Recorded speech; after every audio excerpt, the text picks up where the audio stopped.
ইফতারিতে কখনোই চারটি খাবার খাবেন না, যা রাসূল সাল্লাল্লাহু আলাইহি ওয়াসাল্লাম মারাত্মকভাবে অপছন্দ করতেন।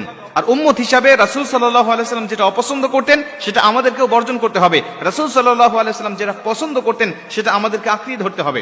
এই চারটি খাবার কি দেখেন, আমরা কিন্তু অনেকেই এই খাবারের পছন্দের তালিকায় চারটি খাবার রয়েছে।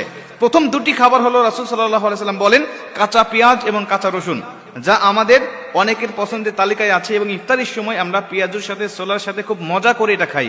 অথচ বুখারীর বর্ণনায় আল্লাহ রাসূল সাল্লাল্লাহু আলাইহি ওয়াসাল্লাম বলেন, বুখারী শরীফের 855 নম্বর হাদিস, আল্লাহ রাসূল বলছেন, আব্দুল্লাহ ইবনে জাবের রাদিয়াল্লাহু তাআলা আনহু থেকে বর্ণিত, তিনি বলছেন, যখন দেখবে যদি কোনো মানুষ কাঁচা পেঁয়াজ এবং কাঁচা রসুন খায়, সে যেন আমার নিকটে না আসে, এমনকি মসজিদের নিকটেও যেন না যায়। কেন?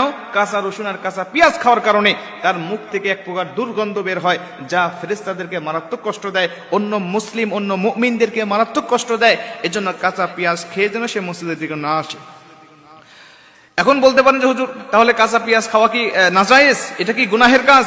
কাঁচা পেঁয়াজ খাওয়া নাজায়েজ নয়। আল্লাহ রাসূল সাল্লাল্লাহু আলাইহি ওয়াসাল্লাম আমাদেরকে দুর্গন্ধ জিনিস থেকে বেঁচে থাকার জন্য আমাদেরকে বলে দিয়েছেন।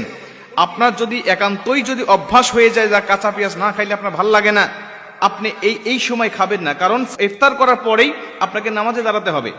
ইফতারি করার পরে আপনি নামাজ পড়বেন, মাগরিবের নামাজ আদায় করবেন, যা আপনার নামাজের সময় অবশ্যই রহমতের ফেরেশতা আপনার কাছে থাকবে।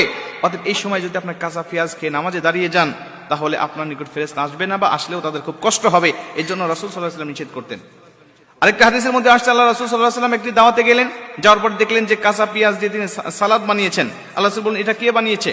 ভিতর থেকে উত্তর আসলো যেটা এটা ঘরের এক মহিলা বানিয়েছেন। তিনি বলছেন যে না, এটা আমি খেতে পারবো না, এটা নিয়ে যাও। কেন?